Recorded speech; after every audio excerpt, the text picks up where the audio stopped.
नमस्कार. लवली स्वरा चॅनलवर तुमच्या सगळ्यांचं पुन्हा एकदा स्वागत आहे. आज आपण ठरलं तर मग ह्या मालिकेत पाहत आहोत. सायलीने एक चिठ्ठी लिहिलेली असते आणि ती त्या अर्जुनच्या टिफिनच्या डब्यात ठेवलेली असते. नेमका अर्जुनला फोन येतो. आता तो फोन सावंतचा असतो. त्याच्याशी का बोलतो आहे हे आता सायलीला सांगता येणार नाही. मग तो क्लायंटचा फोन आहे, महत्त्वाचा आहे, मी निघतो असं म्हणत तो घाईघाईने निघू लागतो आणि सायली त्याला आठवणीने सांगते, डबा खायला विसरू नका, डबा खाल्ल्यानंतर मला सांगा हं, असं सांगते. वारंवार त्याला सांगत असते. खरं तर तिने चिठ्ठी ठेवली आहे. आपण दोघांनी बाळाचा विचार करायला हवा. तुम्हाला काय वाटतं? या गोष्टीचं उत्तर तिला पाहिजे आहे. इकडे महिपतशी बोलण्यासाठी नागराज गेलेला असतो आणि नागराज त्याच्यावर चिडलेला असतो. तुला कळत का नाही? तू कशाला हॉस्पिटलमध्ये त्या प्रियाला मारण्यासाठी गेला होतास? आणखी मुसीबती कशाला वाढवत आहे? तुला समजायला हवं की नाही? त्यावेळेला महिपत म्हणतो, ती मुलगी मला खूपच चॅलेंज देत होती. त्या मुलीची लायकी दाखवायला मी तिथे गेलो होतो. मग नागराज म्हणतो, जर वेळेत तू इथे आला नसता तर तुला पोलिसांनी पकडलं असतं. आणखी जास्त आपल्याला हे सगळं महागात पडलं असतं. तुला समजायला हवं. इथून पुढे अशा चुका करू नको. तावातावात कुठेही जाऊ नको. एकतर माझी बायको माझ्या मागे लागली आहे. तिने आपल्या दोघांना एक सोबत पाहिलं आहे. तेव्हापासून ती सारखी म्हणत आहे की तुमच्या दोघांचा काहीतरी संबंध आहे, काहीतरी संबंध आहे. आणि जर तिला कळलं आपल्या दोघांचा काय संबंध आहे, तिने माझ्या मोठ्या भावाला सांगितलं तर सगळे गाडलेले मुडदे पुन्हा एकदा बाहेर येतील. आपल्या मुसीबत्या अजून वाढवून घेऊ नको. तुझ्या पाया पडतो. त्यावेळेला महिपत त्या नागराजला सांगतो, तुझ्या बायकोचा प्रॉब्लेम आहे तो तू सॉल्व करायचा. तिचं तोंड कसं बंद करायचं हे तू पाहायचं आणि तुझं तोंड कसं बंद करायचं हे मला माहिती आहे, असं म्हणत त्याला तो पैसे देऊ करतो. आणि नागराज म्हणतो, माझ्या बायकोला मी कसं सांभाळायचं मला माहिती आहे. मी तिला अजिबात सांगू देणार नाही दादाला आपल्या दोघांच्या मैत्रीबद्दल. इकडे सायली मात्र फार खुश असते. जेवणाची वेळ झाली. दुपारचे 2 वाजले. अजूनही यांचा फोन आला नाही. यांनी चिठ्ठी वाचली की नाही आता तिला प्रश्न पडला. ती सारखी फोनची वाट पाहत असते. हातामध्ये मोबाईलच घेऊन बसलेली असते. तिला फार आनंद होत असतो. यांनी जर होकार दिला आपल्या बाळाचा प्लॅनिंगचा तर किती छान, आपल्या घरात एक गोंडस बाळ येईल ह्या विचारात ती गुंग असते, आनंदी असते.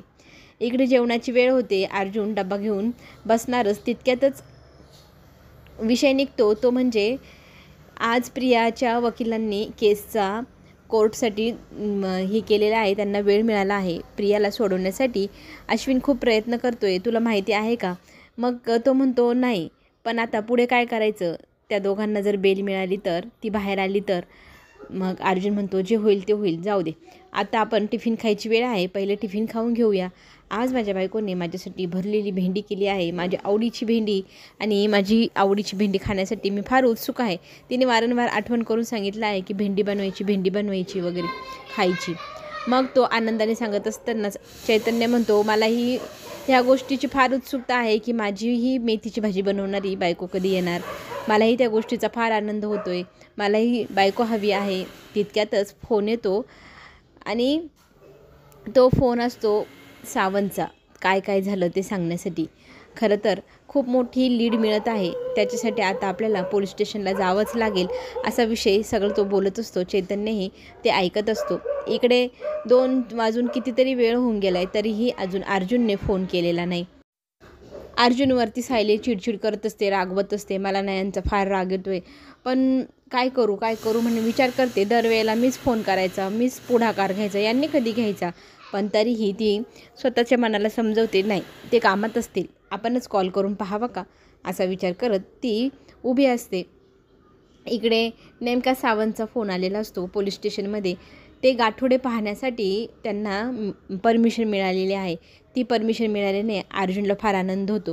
आपलं काम आणखी सोपं होणार. कुसुमताईने सांगितलं होतं 20 गाठोडे आहे आणि तिथे जाऊनच आता पाहावं लागेल. जेवणाचं अर्धवटच टाकून ते दोघंजणं निघून जातात आणि तो विषय पुन्हा तिथल्या तिथेच राहून गेला. सायलीची चिठ्ठी काही अर्जुनने पाहिली नाही, डब्बाही खोललाच नाही. इकडे सायली मात्र वाट पाहून कंटाळलेली असते. करू की फोन, नको करू की फोन, काय करू? मग तिला एक युक्ती सुचते. ठीक आहे, जाऊ दे, मी ना आता थेट चैतन्यला कॉल करते. मग चैतन्य आणि अर्जुन पोलीस स्टेशनला जायला निघालेले असतात. पण आता ही बातमी कोणालाही सांगायची नाही. तितक्यात सायली वहिनीचा फोन आला म्हणून चैतन्य सांगू लागतो. अर्जुन त्याला सांगतो, तिला ना खरं सांगू नको, तिला सांग आम्ही ऑफिसमध्येच आहोत, कामात आहोत. जेवणाचं जर विचारलं तर हो म्हण, कारण तिला खूप काळजी असते जेवण केलं की नाही. मग तिला आपण जेवण केलं आहे असंच सांगायचं. चैतन्य म्हणतो, काय झालं? तर तिकडनं सायली सांगू लागते की तुम्ही जेवलात की नाही, कुठे आहे हे? तेव्हा तो म्हणतो, मी बाहेर आलो आहे आणि तो कॅबिनमध्ये बसला आहे. आणि जेवणचा विषय ना, तर जेवण आमचं इतक्यातच झालं. मी हँडवॉश करण्यासाठीच बाहेर आलो आहे. मग तिला बरं वाटतं की बहुतेक यांनी चिठ्ठी वाचली असेल, पाहिली असेल, पण अजून कॉल का केला नाही. त्यात चैतन्य म्हणतो, मी त्याच्याकडे फोन नेऊन देऊ का, तुम्हाला बोलायचं आहे का त्यांच्याशी. तर ती म्हणते, नाही नाही काही बोलायचं नाही, मला फक्त काळजी वाटत होती खाल्लं की नाही म्हणून मी फोन केला. खरं तर तिला ह्या गोष्टीची चुरचूर लागली, एवढं चिठ्ठी वाचूनही अर्जुनने अजूनही कॉल केलेला नाही. चैतन्य सांगत असतो की आमचं महत्त्वाचं काम आहे, महत्त्वाची मीटिंग आहे, चला आता मी फोन ठेवतो. मग ती फोन ठेवते आणि दरवेळेला मला खोटं का बोलायला लावतो अर्जुन, म्हणून चैतन्य त्याच्यावर रागावू लागतो आणि हसू लागतो. आता तुझी काही खेर नाही घरी गेल्यानंतर. इकडे खरं तर खूप काळजी वाटत असते सायलीला. आपल्या मनातली इच्छा पूर्ण करायची तिची इच्छा आहे, तिने त्या चिठ्ठीत लिहून अर्जुनला दिली आणि अर्जुनने काय केलं तर फोनही केलेला नाही साधा. त्यांना ही गोष्ट आवडली नाही का, म्हणून ती विचार करत असते. लग्नानंतर बरेचसे नवरे बदलतात, माझाही नवरा बदलला का एवढ्या दिवसात. इकडे प्रिया कोर्टात हजर झालेली असते. प्रियाला बेल हवी आहे आणि त्या बेलसाठीच तिने आता अपील केलेलं असतं. त्याच्यानुसार आता तिथे कोर्टात सुनवाई चालू होऊन जाते. सगळेजण आपापला पक्ष तिथे मांडू लागतात. इकडच्या बाजूची जी वकील आहे ते सांगू लागतात की आपण यांना काहीही केल्या बेल नाही देऊ शकणार, कारण त्यांनी इतके दिवस कोर्टाशी खोटं बोललं, कोर्टामध्ये सत्य सांगितलं नाही, सत्याची बाजू लपवून ठेवली, ही त्यांची चूक आहे आणि त्या चुकीची शिक्षा त्यांना मिळायलाच हवी की नाही. आणि कोणत्या बेसवरती हे बेल मागत आहे, हे कसं शक्य आहे. गुन्हेगाराला तर शिक्षा कोर्टाकडनं झालेली, मग त्यालाच यांनी चॅलेंज कसा करावा. इतके वर्ष यांनी आपल्या कोर्टाची दिशाभूल केली, हो की नाही. असं सगळं चालू असतानाच अश्विनला टेन्शन आलेलं असतं. मग त्याच्या वकिलांकडे तो पाहू लागतो. आता काय होईल म्हणून त्यालाही टेन्शन असतं. त्याला त्याची बायको कधीच लवकर जेलमधनं बाहेर येते अशी झाली, पण महिपतला ती मुलगी बाहेर आलेली अजिबात परवडणार नाही. तो प्रयत्न करेल की तिला जेलमध्येच ठेवायचं. आणि आपली बाजू, महिपतची बाजू इकडे वकील मांडत असतात. सगळ्यांसमोर ते विषय चालू असतात. काय काय केसमध्ये आत्तापर्यंत घडलं, कशामुळे घडलं, त्यात प्रियाच्या बाजूने तिचे वकील बोलायला येऊ लागतात. मलाही माझी बाजू मांडायची आहे. खरं तर माझ्या क्लायंटने इतके दिवस हे सगळं लपवून ठेवलं कारण तिच्यावर दबाव होता. जर तिने सत्य सांगितलं तिचा जीव जाण्याची शक्यता होती. त्या दबावाखाली ती इतके दिवस खोटं बोलत होती, हे तीही मान्य करत आहे आणि तिने तसं लिहूनही दिले. हवं तर तुम्ही एकदा चेकही करा, असं म्हणत तिची बाजू कोर्टामध्ये स्पष्ट करू लागतात तिचे वकील. चैतन्याला इकडे माहिती मिळते की आज कोर्टात केस उभी आहे, बहुतेक प्रियाला बेल मिळू शकते. अश्विनने खूप छान प्रयत्न केलेले आहे. हे सगळं कळाल्यानंतर खूप मोठा धक्का अर्जुनला बसतो. असं कसं शक्य आहे, ती प्रिया जर बाहेर आली तर आपल्या आणखी जास्त अडचणी वाढतील. ह्या गोष्टीने पुढे काय करावं म्हणून ते दोघांनाही सुचेना आणि काही माहिती काढण्याचा ते प्रयत्न करू लागले. आपल्याला काय करता येईल म्हणजे तिला जेलमध्येच टाकता येईल, तिला बाहेर काढता येऊ शकणार नाही, असं काहीतरी करावं लागेल. ते दोघंजण आपापल्या पद्धतीने डोकं चालवू लागतात. तितक्यात सायलीचा कॉल येतो, कारण अर्जुनने तिला कॉल केलेला नसतो. इकडे तो तिचा कॉल कट करतो. इतकं महत्त्वाचं बोलणं आहे, त्याच्यामध्ये मध्ये कोणाची कॉल नको घ्यायला. तो कॉल कट करून टाकतो. सायलीला मात्र वाईट वाटत असतं की माझ्या नवऱ्याने माझा कॉलही साधा उचललेला नाही, इतकं कसं कोणी बिझी असू शकतं. तिला वाईट वाटत असतं. त्यातच तिथे तिची नणंद येते आणि अस्मिता मग तिला म्हणू लागते, काय झालं गं सायली, तुझा चेहरा इतका हिरमुसलेला दिसतोय, चेहऱ्यावरती अजिबात आनंदच चमकत नाही. मग ती सांगू लागते, काही नाही अगं, माझ्याशी मनातलं मन मोकळेपणे बोल, तू माझ्याशी मन मोकळेपणाने बोलली तर काहीतरी पर्याय निघेल. मग सायली सांगू लागते की मला बाळ हवं आहे. आता हे त्यांना सांगण्यासाठी मी एक चिठ्ठी लिहिली आणि ती चिठ्ठी मी टिफिनमध्ये डब्यात ठेवली आहे आणि मला वाटलं होतं दुपारी यांनी डबा खाल्ला की मला फोन करतील, पण कितीतरी वेळ उलटून गेला, त्यांनी काही फोन केला नाही, मी स्वतःहून केला आणि त्यातही त्यांनी माझा फोन कट केला. मला ना टेन्शन येऊ लागले. बहुतेक आता त्यांना माझ्यामध्ये इंटरेस्ट राहिला नाही. बरेचसे पुरुष असेच करतात, लग्नानंतर त्यांचं बायकोकडे अजिबात लक्ष नसतं. ही गोष्ट ऐकल्यानंतर अस्मिता हसू लागते. हा काही तुझा एकटीचा प्रश्न नाही आहे, जगातल्या प्रत्येक बाईला हे असंच वाटत असतं आणि त्याच्यावरती बाईनेच प्रयत्न करायला हवे. नक्की काय करावं म्हणून ती विचारत असते. इकडे नागराजची बायको टेन्शनमध्ये असते. सुमन खरंच विचारत पडते की माझा नवरा इतका निष्ठुरपणे माझ्याशी कसं वागू शकतो, मला मारझोड कशी करू शकतो, कशासाठी, तर त्या महिपतसाठी.